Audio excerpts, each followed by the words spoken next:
রোজা রাখার অন্যতম শর্ত হলো আপনাকে নিয়ত করতে হবে। আপনি যদি নিয়ত না করেন তাহলে সারাদিন আপনি উপোস থাকলেন কিন্তু আপনার কোনো লাভ হলো না। এজন্য রোজার অন্যতম শর্তই হচ্ছে আপনাকে নিয়ত করে নিতে হবে। এখন নিয়তটা আপনি কি করে করবেন? আরবিতে করবেন না বাংলাতে করবেন না মনে, মনে বললে হয়ে যাবে। আপনি ৩ ভাবের যেকোনোভাবে যদি আপনি করতে চান, আপনার হয়ে যাবে। আপনি মনে, মনে যদি বলেন আমি রোজার নিয়ত করলাম, হয়ে যাবে। যদি মুখে বাংলাতে উচ্চারণ করেন, আল্লাহ আমি রমজানের রোজার আগামীকালের রোজার নিয়ত করলাম তুমি কবুল করো।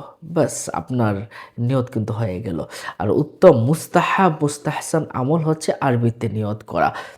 এটা আপনি কিভাবে করবেন? ফতোয়া আলমগীরিতে এসেছে এবং বিভিন্ন কিতাবে এই বিষয়টা এসেছে। আরবিতে উচ্চারণ করা এটা হচ্ছে মুস্তাহাব একটা আমল। আর এই নিয়তটা কিভাবে করবেন? আসুন আমরা এই বিষয়টা একটু জেনে নেই।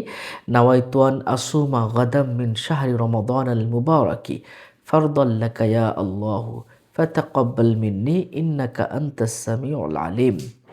আমি আবারও বলছি, নাওয়াইতু আন আসুমা গাদাম মিন শাহরি রমাদান আল মুবারাকি ফারদাল্লাকা ইয়া আল্লাহ ফাতাকাব্বাল মিন্নি ইন্নাকা আনতাস সামিউল আলিম।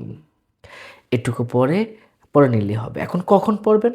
অবশ্যই আপনাকে সেহরির টাইমে পড়ে নিতে হবে। যদি না পারেন একদম আপনি জোহরের আগ পর্যন্ত যেকোনো সময় পড়লে কিন্তু হয়ে যাবে।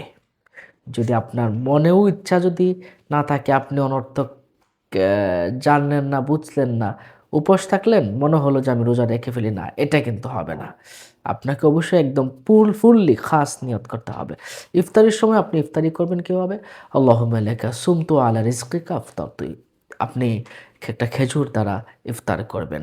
বিসমিল্লাহ আল্লাহুম্মা লাকা সুমতু আলা রিজকিকা আফতারতু। এইটুকু দোয়া পড়ে আপনি ইফতারি করবেন। নিশ্চয়ই বিষয়টা বুঝতে পারছেন।